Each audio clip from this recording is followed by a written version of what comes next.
ಇವ್ರು ಏನಾಗಿದೆ ಬೇಕಾಗಿಲ್ಲ ನಿಮ್ಗೆ, ಉತ್ತರ ಬೇಕಾಗಿಲ್ಲ.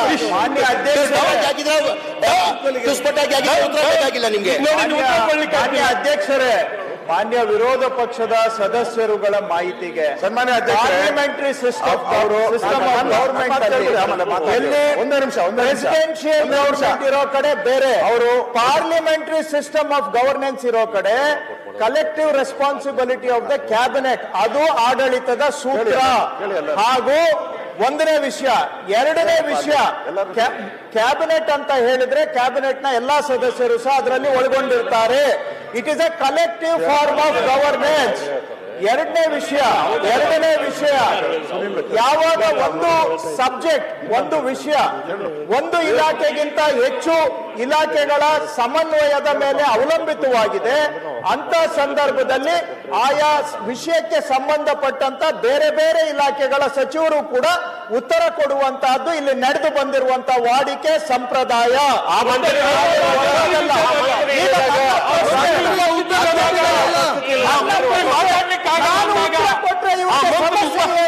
ಕೊಡಬಹುದು ಸರ್ಕಾರ ಎತ್ತಿರ ಪ್ರಶ್ನೆಗೆ ಈಗ ಮಂತ್ರಿಗಳನ್ನು ಉತ್ತರ ಕೊಟ್ಟಿದ್ದಾರೆ.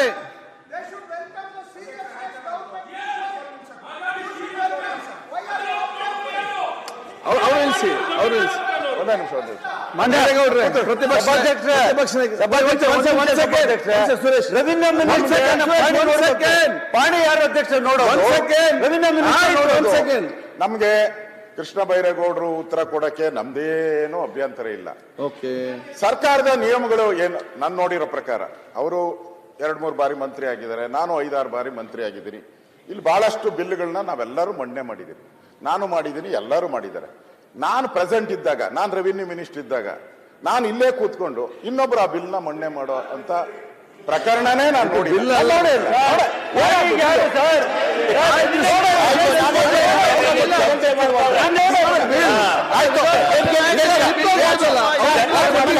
ಮಾನ್ಯ ಸಭಾಧ್ಯಕ್ಷ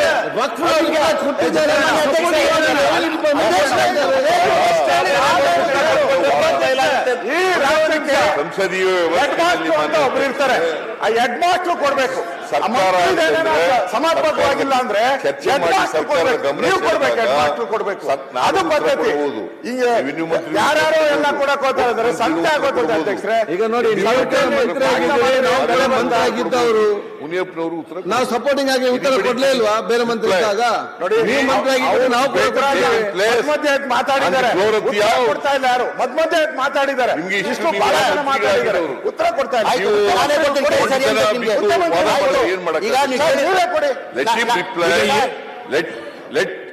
ರೆವಿನ್ಯೂ ಮಿನಿಸ್ಟರ್ ಸಾಧ್ಯ ಇಲ್ಲ ಅಂತ ಹೇಳ್ತೀನಿ. ಅವ್ರಿಗೆ ಕೇಳ್ಬೇಕಾಗುತ್ತೆ, ಅವ್ರು ಕೂತ್ಕೊಂಡು ಕೇಳ್ಬೇಕಾಗುತ್ತೆ.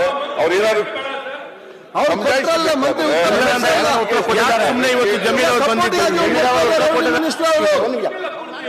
ಪೂರ್ತಿ ಕೊಟ್ಟಿದ್ದಾರಲ್ಲ. ಅಶೋಕ್ ಸರ್, ನಾನೇ ಉತ್ತರ ಇಲ್ಲ. ಈಗ ಒಂದ್ ನಿಮಿಷ ಅಶೋಕ್ ಸರ್ ಕೂತ್ಕೊಳ್ಳಪ್ಪ. ಅಶೋಕ್ ಸರ್, ಈಗ ನೀವು ಕೇಳಿದ್ದಕ್ಕೆಲ್ಲ ನಾನು ಉತ್ತರ ಕೊಟ್ಟಿದ್ದೀನಿ. ಒಂದು ಪ್ರಶ್ನೆ ನೀವು ಕೇಳಿದ್ರಿ, 110 ಮನೆ ಮೈಸೂರಲ್ಲಿ ನೋಟಿಸ್ ಕೊಟ್ಟಿದ್ದಾರಂತ. ಅದನ್ನ ನಾನು ನಿಮ್ಮ ಕಾಲದಲ್ಲಿ ಅಂದ್ರೆ ಅವ್ರ MLA ಅವರು ಇಲ್ಲ MLA ನಮ್ಮ ಕಾಲದಲ್ಲಿ ಅಂತಾರೆ. ಅದು ಆಕ್ಟ್ ಬಂದಿದ್ದ ಹಿನ್ನೆಲೆಯಲ್ಲಿ ನೋಟಿಸ್ ಕೊಟ್ಟರೆ ನೀವು ಹೇಳಿದಿರಿ ಅದಕ್ಕಿಂತ ಮುಂಚೆ ಆ ಆಕ್ಟ್ ಹಿನ್ನೆಲೆಯಲ್ಲಿ ನೋಟಿಸ್ ಸರ್ವ್ ಮಾಡಿದ್ವಿ ಅಂತೇಳಿ. ಆ ಹಿನ್ನೆಲೆ ಆಯ್ತು, ನಾವೇ ಕೊಟ್ಟಿದ್ದೀವಿ ಅಂತ ತಿಳ್ಕೊಳ್ಳಿ, ನಾವೇ ಕೊಟ್ಟಿದ್ದೆ ಅಂತ ಹೇಳಿ ನೀವ್ ನೀವ್ ಹೇಳ್ತಾರ ಹೇಳಿದ್ ನಾನು. ಅದಕ್ಕಿಂತ ಮುಂಚೆ ಏನಂದ್ರಿ ನೀವು? ಇಲ್ಲ, ನಾನು ನೋಡಿಲ್ಲ, ಅದು ನೋಡ್ಬೇಕದು. ನನ್ ಗೊತ್ತಿದ್ದಾಗ ಮಾಹಿತಿ ಇದ್ದಾಗ ನೀವು ನಿಮ್ಮ ಸರ್ಕಾರದಲ್ಲಿ ಹಿಂದಿನ ಸರ್ಕಾರ ನೋಟಿಸ್ ಕೊಟ್ಟಿದೆ ಅಂತ ಇದೆ. ಅದಕ್ಕಿಂತ ಮುಂಚೆ ನೀವೇನಂದ್ರಿ? ಈ ಆಕ್ಟ್ ತಂದಿರೋದ ಹಿನ್ನೆಲೆಯಲ್ಲಿ ನೋಟಿಸ್ ಮಾಡಿದ್ವಿ ಅಂತ ತಾವ್ ಹೇಳಿದೀರಾ. ಈಗ ನಾನು ನೋಟಿಸ್ ಕೊಟ್ಟರು ಹೋದ್ರೆ ನೀವು ಕೊಟ್ಟಿಸು ಒಂದೇ ಆ ಆಕ್ಟ್ ದಿಂದ ನೋಟಿಸ್ ಕೊಟ್ಟಿದೀವಿ. ಅದು ಅಂತ ಕೇಳಿದಿರಾ? ಯಾವ್ದೋ ಒಂದು ಸ್ಕೂಲ್ ಕಟ್ಕೊಂಡಿದ್ದೀರಾ ಅಂತ ಹೇಳ್ತಾ ಇದಿರ್ತಾವ. ಆ ಸ್ಕೂಲ್ ಅದು ನನ್ ಬಂದಿರೋದ್ ಮಾಹಿತಿಯಲ್ಲಿ ಅದು ಒಗ್ಬೋರ್ಡ್ ಆಸ್ತಿನೇ ಅಂತ, ಅದಕ್ಕಂತ ನೋಟಿಸ್ ಕೊಟ್ಟಿದ್ದಾರೆ. ಅದ್ ಬನ್ನಿ, ನಾನು ನೀನ್ ಕೂತ್ಕೊಳ್ಳುವ, ಚರ್ಚೆ ಮಾಡುವ. ಹಂಗೇನಾರು ಒಗ್ಬೋರ್ದಿಲ್ಲ ಅಂದ್ರೆ ನಾನು ಬಿಡಕ್ ಸಿದ್ಧ. ಯಾರ್ದನ ಇರ್ಲಿ, ಬಿಡಕ್ ಸಿದ್ಧ ಅಂತ ಇದ್ದಿಲ್ಲ ನಾನು ಬಿಡಕ್ ಸಿದ್ಧ ಅಂತ ಇದ್ದಿಲ್ಲ. ಅದ್ ನನ್ ಬಂದಿರ. ಈಗ ನೋಟಿಸ್ ಯಾರ್ದನ ಆಸ್ತಿಗೆ, ನಿಮ್ಮ ಆಸ್ತಿಗೆ ನಾನು ತಗೊಳಕ್ ಸಾಧ್ಯನಾ? ನೀವು ರೆವೆನ್ಯೂ ಮಿನಿಸ್ಟರ್ ಕೆಲಸ ಮಾಡಿದ್ದೀರಾ? ಒಂದ್ ನಿಮಿಷ ಇರಿ ಸರ್. ನೀವು ರೆವೆನ್ಯೂ ಮಿನಿಸ್ಟರ್ ಕೆಲಸ ಮಾಡಿದ್ದೀರಾ? ಯಾರ್ದನ್ನ ಆಸ್ತಿ ಯಾರನ್ನ ತಗೊಳಕ್ ಸಾಧ್ಯನಾ?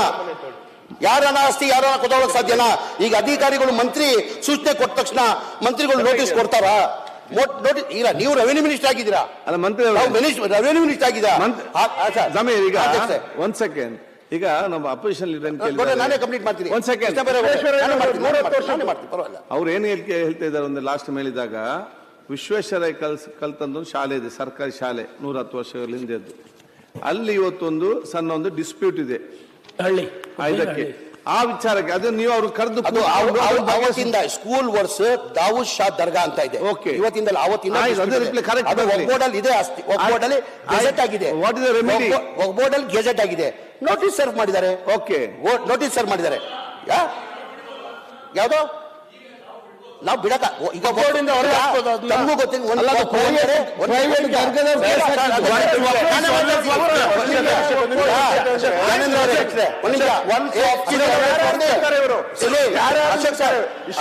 ಓದಿದ ಸ್ಕೂಲ್ನೇ ಒಪ್ಪಿಕೊಂಡು ಡಿಕ್ಲೇರ್ ಮಾಡ್ಬಿಟ್ರಲ್ಲ, ಹೇಳಿ ಸರ್. ಯಾವ ಆಸ್ತಿ ಅಶೋಕ್ ಸರ್, ಇದು ಈಗ ತಮ್ಮ ಸರ್ಕಾರ ಇರುವಾಗ ತಮ್ಗೆ ಅರ್ಥ ಆಗ್ಲಿಲ್ವಾ ಇದು? ಮಾನ್ಯ ಅಧ್ಯಕ್ಷ, ಇಲ್ಲಿ ಮೂಲ ಪ್ರಶ್ನೆ ಇರೋದೇ ಅದು. ನ್ಯೂಸ್ ಫಸ್ಟ್ ನಿರ್ಭೀತಿಯಿಂದ ನಿಮ್ಮ ಪರವಾಗಿ.